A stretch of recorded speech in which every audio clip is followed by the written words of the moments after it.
Business करता तुम्हाला idea कुठून येतात? खूप चांगला प्रश्न विचारलाय अपूर्वा मॅडम तुम्ही, की बिझनेस करताना आयडिया कुठून येतात. तर मित्रांनो, मी हेच सांगणार आहे, बिझनेस करताना सर्वात पहिले तुमच्याकडे आयडिया पाहिजे. आयडिया नसेल तर बिझनेस तुम्ही करू शकणार नाही. कुठलाही बिझनेस आहे त्याची सुरुवातच आयडियापासून येते. कोणीतरी असा रोडवरती जात होता आणि त्याला असं वाटलं की आपण सायकलपेक्षा आपल्याकडे असं काहीतरी एक वस्तू असते की त्यावरती बसून आपण पटकन, म्हणजे विदाऊट पॅडलिंग मारून, विदाऊट आपण असं काहीतरी ताकद लावून, विदाऊट एफर्ट लावून, विदाऊट जास्त स्वतःला त्रास देऊन आपण पोचलं पाहिजे. तर तेव्हा इंजिन नावाचा इन्स्ट्रुमेंटचा शोध लागला. म्हणजे प्रत्येक आयडियाने एक नवीन बिझनेस दिला आहे. कोणाला असं वाटलं की आपण घरी चहा पितो, बाहेर पण चाय मिळायला पाहिजे, तर कोणीतरी असं चहाची टपरी टाकली. कोणाला वाटलं घरी आपण जेवण करतो, बाहेर पण जेवण मिळायला पाहिजे, तर हॉटेल नावाचा व्यवसाय सुरू झाला.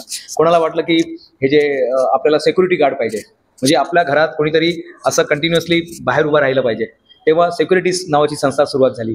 म्हणजे माणसाचा प्रत्येक आयडियाने एक नवीन व्यवसाय दिला. आता हे आयडिया मिळतो कसं? तर ताई, तुम्ही जे प्रश्न विचारलेला की आपल्याला आयडिया कुठून मिळतं, तर आयडिया मिळण्यासाठी तुम्हाला सर्वात पहिले अवेअरनेसमध्ये यायला लागेल. अवेअरनेस म्हणजे तुम्हाला नेहमी जागृत अवस्थामध्ये पाहिजे. इथे काय चालू आहे, तिथे काय चालू आहे माहीत पाहिजे. आता आपल्या देशात कोरोना येणार आहे किंवा आपल्या देशात असं काहीतरी आजार येणार आहे, तर त्या आजारासाठी मी माझं काय, त्या आजाराचं निर्मूलनसाठी मी माझं योगदान काय देऊ शकतो, मी असं काय करू शकतो की त्यामध्ये मला 2 पैसे पण मिळाले पाहिजे आणि समाजाचा हे भला पण पाहिजे, म्हणजे समाजाला एक व्हॅल्यू पण मिळाला पाहिजे आणि मला पैसे पण मिळायला पाहिजे. तर बिझनेस आयडियासाठी सर्वात पहिले तुम्हाला अवेअरनेसमध्ये यायचं आहे. दुसरा, तुम्हाला बघायचं की कुठली गोष्ट जास्त चालते. कुठली गोष्ट आपल्या भारतामध्ये सर्वात जास्त चालते त्याचा पण तुम्ही एक ऑप्शन काढू शकता. त्याला 10% FBCE 10% FBCE असं एक फॉर्म्युला आहे. म्हणजे समजा आता कुठला तरी एक व्यवसाय चालू आहे, त्यामध्ये मी 10% फास्ट सर्व्हिस कसं देऊ शकतो. कोणीतरी रेस्टॉरंट चालू केलं आपल्या जागेवरती जिथे आपण राहतो, 10% fast, 10% better, 10% cheaper and 10% efficiency कसं वाढवू शकतो आपण. म्हणजे आपला असा एक 10% फॉर्म्युलाचा वापर करून आपण आपला व्यवसाय, नवीन व्यवसाय सुरू करू शकतो. म्हणजे कोणीतरी झोमॅटो सुरू केलं, पहिले कोणीतरी स्विगी सुरू केला, त्यानंतर झोमॅटो आला, त्यानंतर अजून पण आले, त्यानंतर आता तुम्ही बघताय झेप्टो म्हणून एक संस्था आलेली आहे.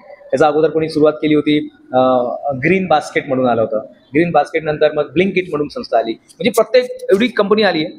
तर यामध्ये आयडिया तर एकाने शोधला होता, बाकी लोकांनी काय केलं, 10% FBCEचा वापर केला. तर तिथून तुम्ही ते हे करू शकतात. त्यानंतर तुमच्यामध्ये कुठला तरी गुण असेल, प्रत्येक माणसामध्ये काहीतरी गुण असतो. कोणीतरी चांगलं जेवण बनवू शकतो, कोणीतरी चांगलं पेंटिंग बनवू शकतो, कोणीतरी चांगलं घर बनवू शकतो, कोणीतरी चांगलं आयडिया देऊ शकतो, शिकू शकतो. तुमच्याकडे स्वतःचा तुम्ही ध्यास घ्या, स्वतःचा तुम्ही स्टडी करा, स्वतःबद्दल जाणून घ्या की माझ्यामध्ये कुठली चांगली गोष्ट आहे की ते मी लोकांना देऊन पैसे कमवू शकते. तिथून तुम्हाला एक आयडिया मिळणार. खूप लोक काही लोक टोकरी बनवतात, काही लोक मटकं बनवतात, काही लोक ड्रॉइंग बनवतात आणि हे ड्रॉइंग लाखोमध्ये विकतात लोक. काही लोक चांगलं पुस्तक लिहू शकतात. तर तिथून तुम्हाला आयडिया मिळू शकतो. म्हणजे तुम्ही स्वतःचा अध्ययन करून तुम्ही एक व्यवसाय बनवू शकता. चौथ्या क्रमांकावरती बघायचं की आपल्याला या क्षेत्रात कुठली गोष्टीची गरज आहे. समजा तुम्ही असं क्षेत्रामध्ये राहता तिथे एक पण हॉटेल नाहीये, लगेच तुम्हाला क्लिक झाला पाहिजे, अरे इथे एक पण हॉटेल नाहीये. तुम्ही सकाळी राऊंड मारायला जातात कुठेतरी बागीचेमध्ये, तिथे एक पण ज्यूसवाला नाहीये, कोणीतरी तिथे कारल्याचा ज्यूस बनवून विकू शकतो. म्हणजे आपल्याला स्वतःलाच स्टडी करून आपण एक व्यवसाय बनवू शकतो. तर हे सर्व फॅक्टर्स असतात ज्यांनी प्रत्येक माणूस, प्रत्येक विद्यार्थी, प्रत्येक उमेदवार, प्रत्येक नवउद्योजक स्वतःचा व्यवसाय उभा करू शकतो, स्वतःचा व्यवसाय बनवू शकतो, स्वतःचा व्यवसायासाठी तो आयडिया शोधू शकतो.